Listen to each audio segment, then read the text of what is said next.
Hermanos, Dios les bendiga. Es para mí un privilegio estar aquí en el altar en el día de hoy, hablando por primera vez en mi iglesia, predicando. El peso de gloria que siento ahora mismo es indescriptible. No puedo describirlo, señores. Eh, y más con esa presentación, tener a mi papá aquí conmigo es algo especial. Yo no soy una persona de hablar mucho y los que me conocen, quien más comparte conmigo acá, saben que soy de pocas palabras, pero nuestro líder de jóvenes me comisionó que tuviera el mensaje del día de hoy y primeramente en obediencia y sabiendo que el Señor me amó a mí primero y que por eso le debo amor y le debo obediencia a Él, estamos acá. Eh, Soy de los que creo que uno debe hablar de las cosas que el Señor está tratando con uno, no de lo que pudiese sonar bonito, sino que sea genuino y que el Señor ya lo esté tratando con uno. Y por eso en esta mañana quiero hablarles sobre las ovejas. Este mensaje lo he titulado El Cordero Rechazado. Y quiero empezar por decir que cada quehacer, cada profesión, cada cosa a la que la gente se dedica tiene sus propias complicaciones, tiene sus particularidades. Y hay muchas cosas de las que uno enfrenta en el día a día, en el trabajo, en la familia, en el ministerio, para las cuales nadie puede entrenar a uno. Situaciones específicas del trato que uno tiene con los hermanos, ¿verdad? Y por ejemplo, para poner un ejemplo claro, un ingeniero civil podría graduarse de la universidad y dedicar toda su vida a construcciones civiles de vivienda, ¿verdad? Y nunca enfrentarse a los desafíos de construir un edificio de apartamento o de construir una carretera, ¿verdad? Pero tal vez si lo hace, se sienta cómodo en ese aspecto. Ahora, lo que no te enseñan en la universidad es a lidiar con las personas en esos escenarios. No te hablan de la rebeldía de un colaborador, no te hablan del abuso de un jefe, ¿verdad? Pero asimismo, el quehacer de un pastor de ovejas es un quehacer muy particular. Y yo leí una historia de una pareja de esposos relativamente jóvenes que teniendo una vida, como quien dice, ya hecha, decidieron dejarlo todo y comprar una granja y convertirse en pastores sin tener experiencia alguna, salvo que en algunas vacaciones fueron a visitar a sus abuelos y en el campo y esas cosas así. Entonces ya ustedes se pueden imaginar de las dificultades que esas personas pudiesen encontrar. El mantenimiento diario de una granja, alimentar a sus ovejas, que si alguna oveja ha parido, que lidiar con los veterinarios, enfermedades, todo ese tipo de cosas. Pero hay una historia particular que se habla mucho, que es la del cordero rechazado. Y es cuando el pastor identifica que de una camada de ovejas o de corderos que ha nacido, hay uno que es echado a un lado por su madre e incluso por el rebaño completo.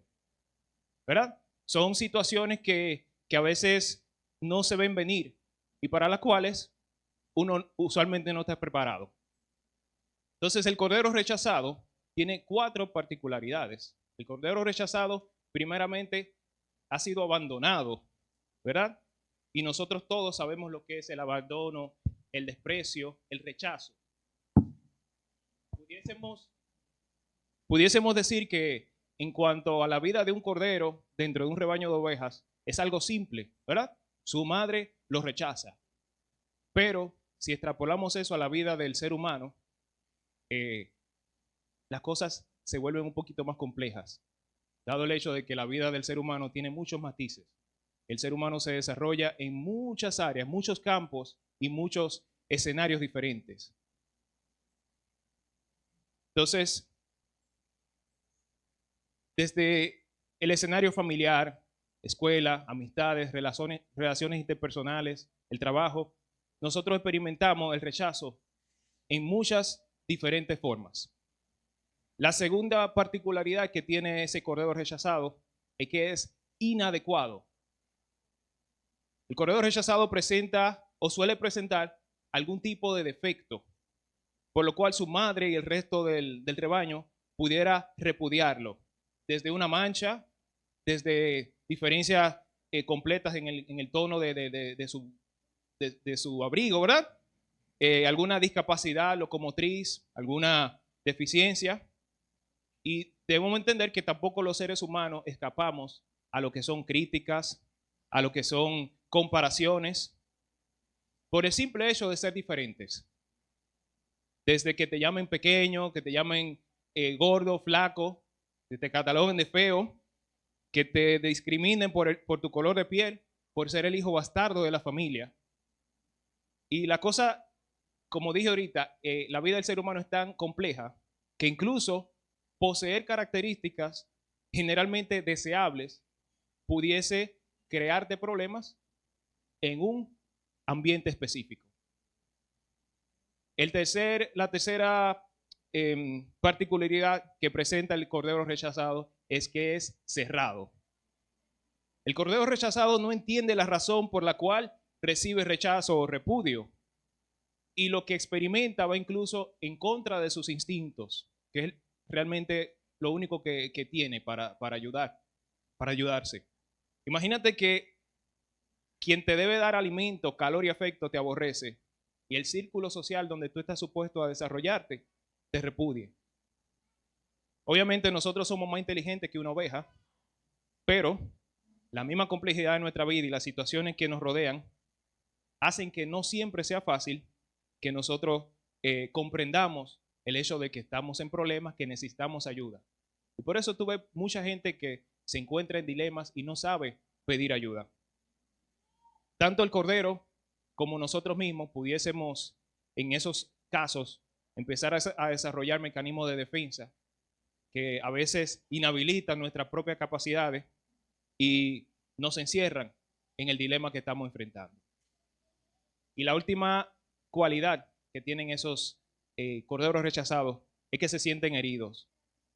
El constante rechazo, el constante abuso, todo eso genera heridas profundas, genera dolor, amargura, odio. Y a veces el cordero rechazado siente la necesidad de reaccionar y defenderse, de atacar, agredir, ofender, todo a modo de retaliación por lo que está viviendo. Entonces, imagínese usted en el lugar de ese pastor, cómo usted iría a reaccionar a eso. A ese pastor no le queda otra cosa que hacer que no sea adoptar a ese cordero. Porque si no lo hace, el cordero va a morir. Porque no tiene los medios para poder subsistir, para sobrevivir solo.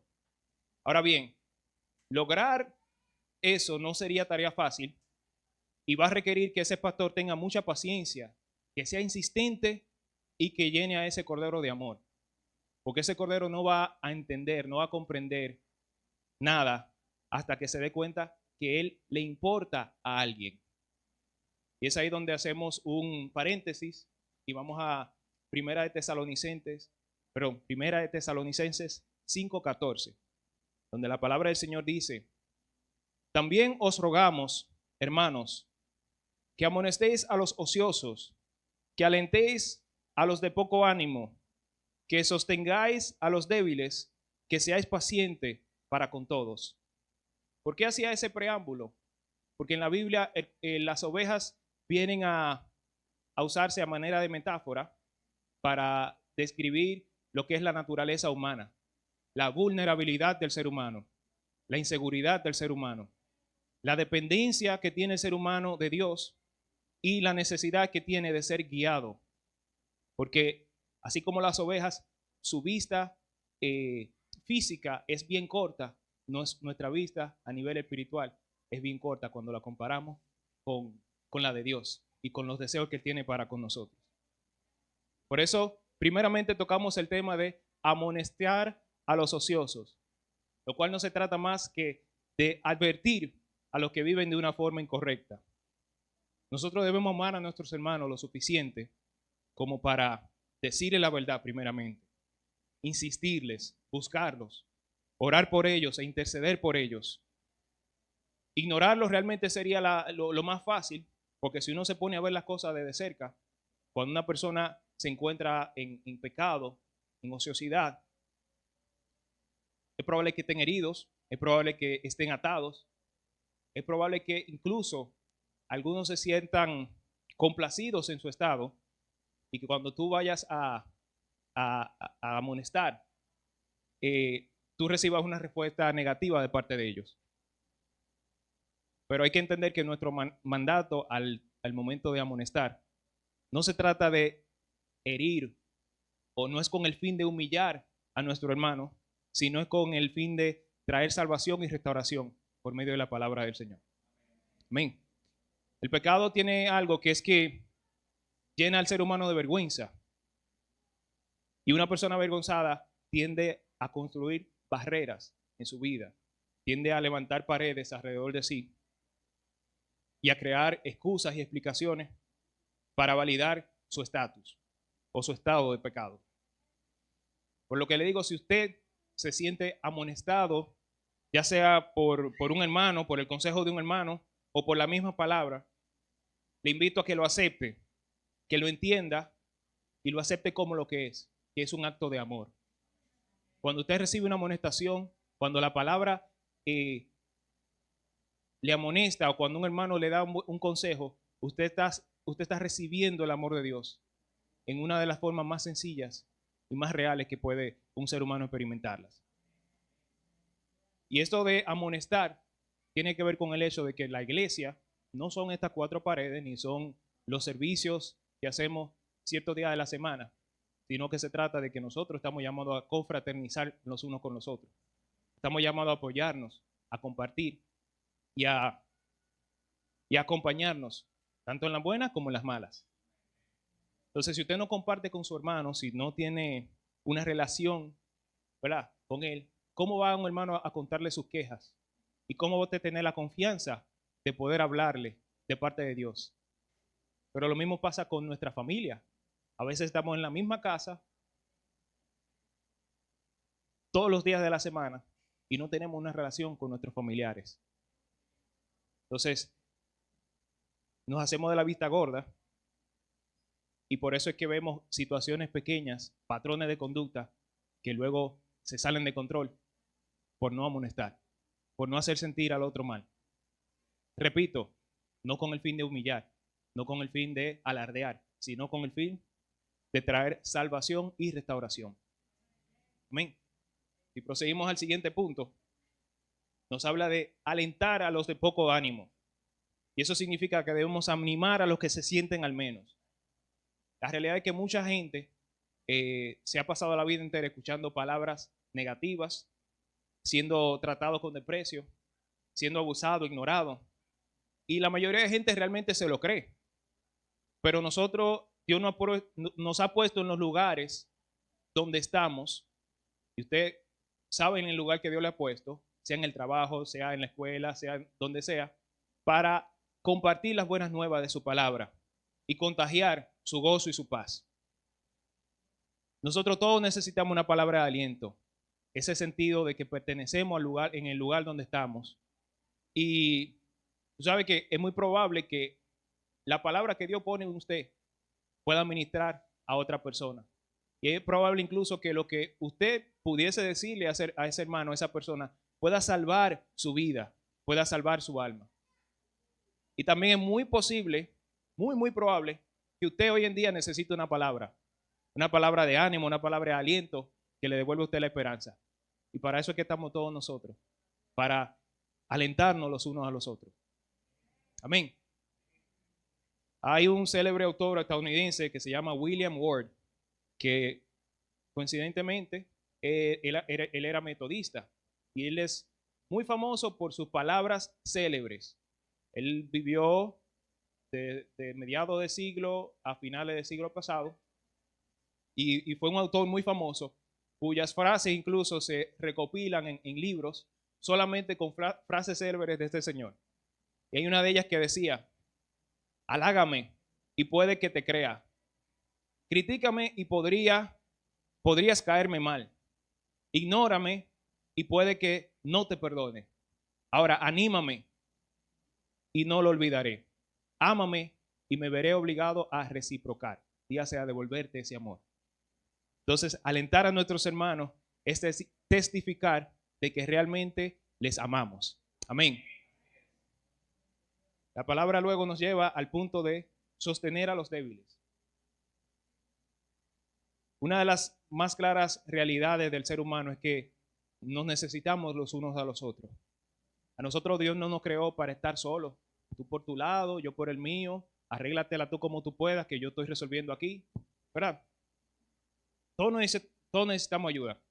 Especialmente esa gente que tú la oyes alardear de que son muy independientes, que son suficientes y que no necesitan nada de nadie.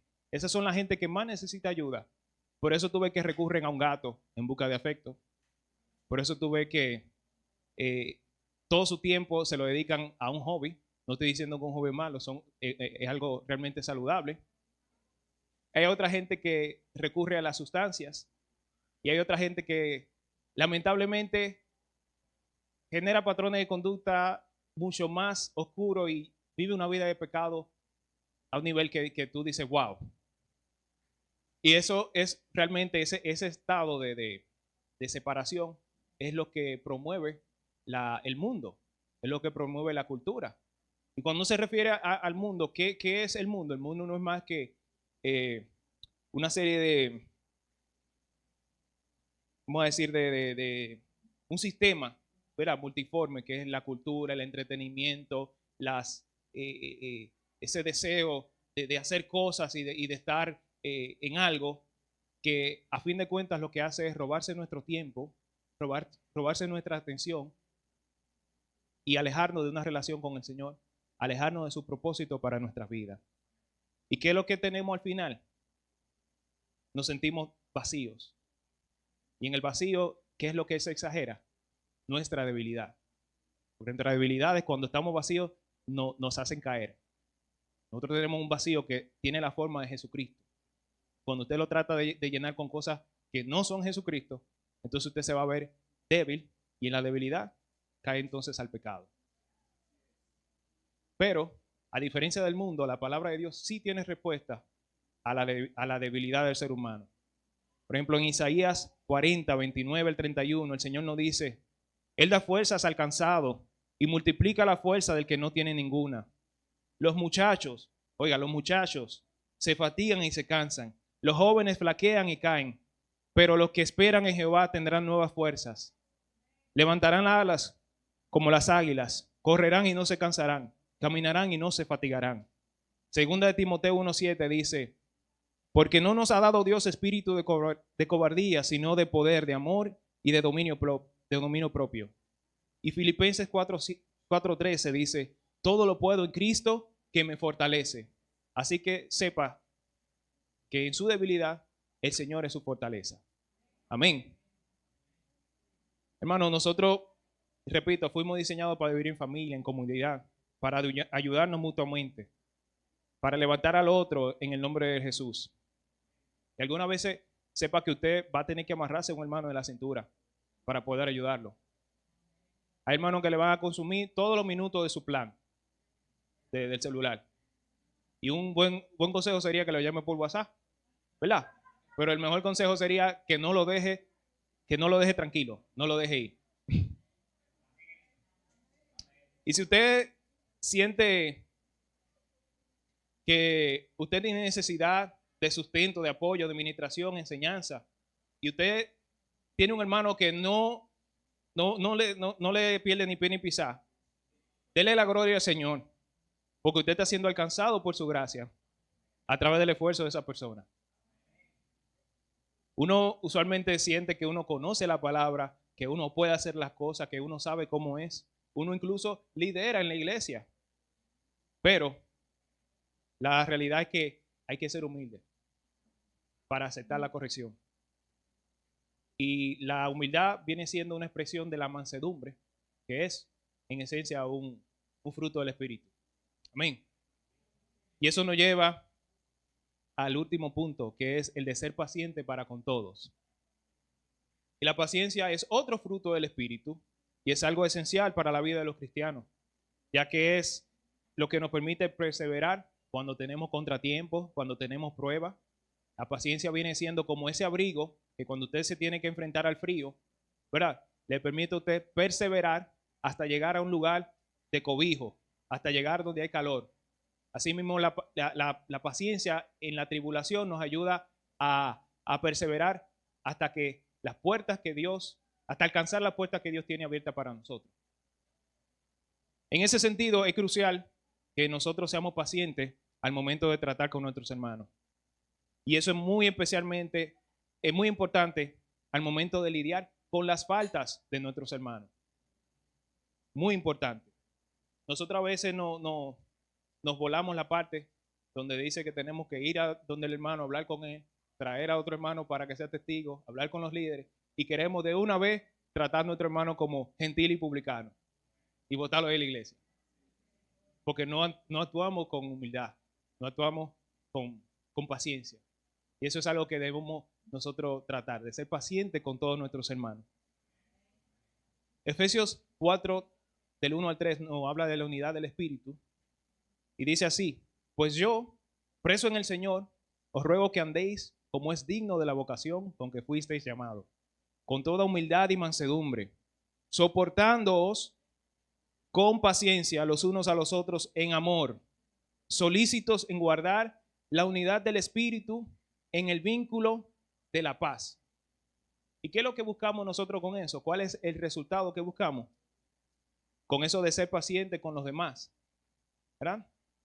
Con eso de ser paciente con esa persona difícil, con esa persona que a veces tú hablas con ellos y tú ves como que es para atrás que estamos echando, en vez de para adelante.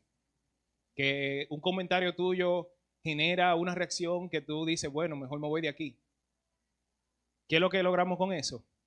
Ahí mismo en Efesios 4, un poquito más para abajo, nos dice que el fin es que podamos todos ser perfeccionados para la obra del ministerio, para la edificación del cuerpo de Cristo, y que lleguemos a la unidad de la fe y el conocimiento del Hijo de Dios, que todos alcancemos la estatura del varón perfecto.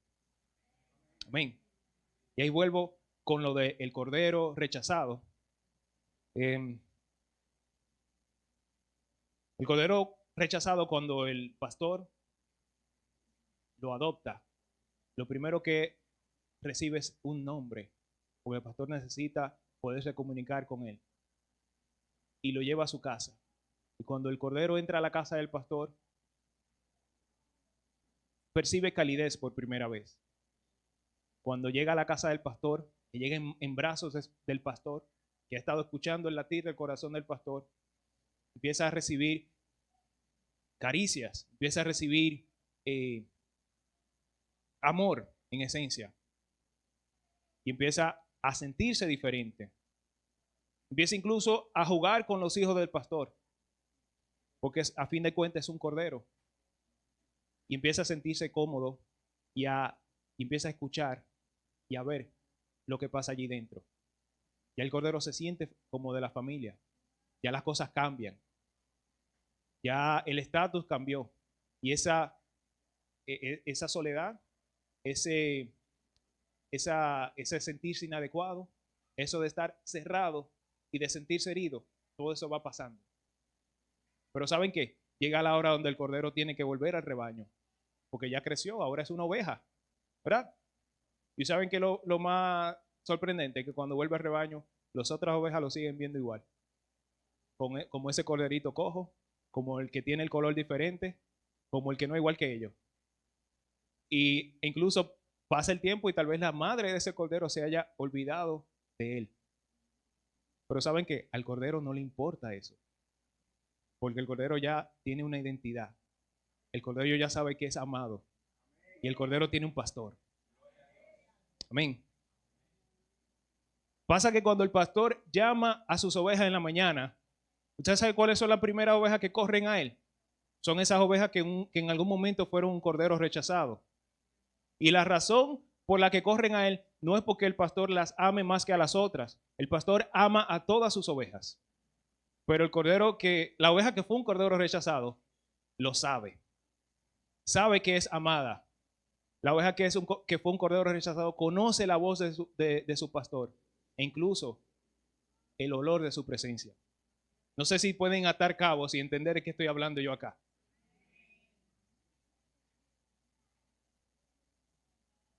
En Juan 10, del 14 al 15, el Señor nos dice: yo soy el buen pastor y conozco mis ovejas, y las mías me conocen, así como el Padre me conoce y yo conozco al Padre, y pongo mi vida por las ovejas. Este mensaje lo que nos está diciendo es que todos necesitamos ser pastoreados, pero todos estamos llamados a pastorear de una forma u otra. Tal vez usted no sea el pastor de una iglesia, pero usted puede ser el pastor de su casa.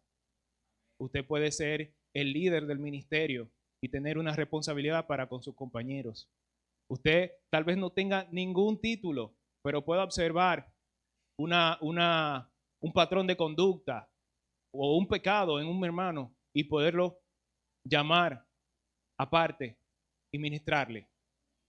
Usted puede no ser el pastor de la iglesia, pero en su lugar de trabajo puede ser la persona que inicie el tiempo de oración. Y hay muchos corderos rechazados ahí en la calle. Tal vez no por su mamá y su papá, pero tal vez, como decíamos ahorita, hablamos de la sencillez de la vida de una oveja y la no complicación, sino complejidad de la vida de los humanos. Y en esa complejidad, muchos nos convertimos en corderos rechazados. Y nosotros estamos llamados a ser esos pastores para esos corderos, a traer las buenas nuevas de salvación y de vida eterna. Y asimismo, nuestra iglesia debe ser un lugar donde los corderos entiendan que entraron a la casa del pastor. Amén. Eso era lo que tenía para compartir con ustedes. Espero les sea de bendición, espero que le edifique y que Dios le bendiga. Amén.